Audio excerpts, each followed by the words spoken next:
Assalamualaikum warahmatullahi wabarakatuh. Dalam video kali ini saya akan kongsikan tentang kelebihan dan masalah yang dihadapi dalam penanaman hidroponik. Jadi saya mulakan dengan kelebihan. Untuk kelebihan, terdapat beberapa kelebihan penanaman secara hidroponik. Antara kelebihan penanaman secara hidroponik ialah tanaman kita bebas daripada penyakit tanah kerana kita tidak menggunakan tanah sebagai media tanaman.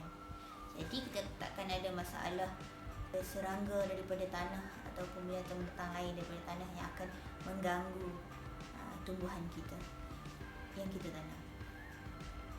Okey, seterusnya ialah kelebihan penanaman secara hidroponik. Kita dapat menjimatkan masa dan tenaga, di mana macam kita tahu penanaman hidroponik ni kita menggunakan air larutan baja.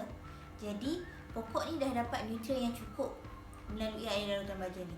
Kalau kita tanam atas tanah, kita perlu membajanya secara berperingkat.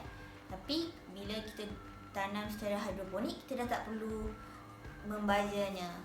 Jadi dari situ kita dah jimat tenaga dan masa. Selain itu kita juga jimat masa dan tenaga sebab kita tak perlu merumpai. Sebab bila kita tanam secara hidroponik, tak akan ada rumpai yang tumbuh macam rumpai tumbuh macam kita tanam atas tanah. Okey, yang ketiga ialah tempat penanaman fleksibel dan tak memerlukan ruang yang besar. Oleh itu, dia memberi peluang kepada mereka yang tinggal di rumah seperti di flat, apartmen dan kondominium untuk bercucuk tanam. Okey, seterusnya untuk masalah yang mungkin dihadapi semasa penanaman secara hidroponik adalah kutilang. Kutilang ni adalah keadaan di mana tanaman yang kita tanam tu dia tumbuh kurus, tinggi dan langsing.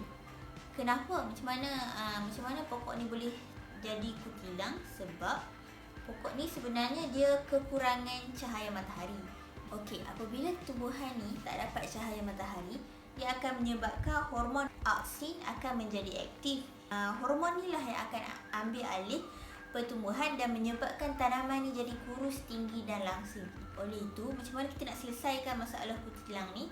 Kita kena bagi dia kena matahari sekurang-kurangnya 6 hingga 8 jam sehari. Masalah seterusnya yang biasa dihadapi adalah masalah lumut pada bekas takungan, di mana lumut yang tumbuh dalam bekas air baja tu akan mengganggu penyerapan nutrien pokok yang kita tanam tu. Sebab apa? Lumut ni tumbuh bila bekas yang kita letak air baja tu terdedah kepada cahaya matahari. Oleh itu, macam mana kita nak selesaikan masalah ni? Sama ada kita balut dia dengan plastik hitam ataupun kita boleh cat bahagian luar supaya cahaya tak boleh tembus masuk ke dalam bekas larutan baja. Okey.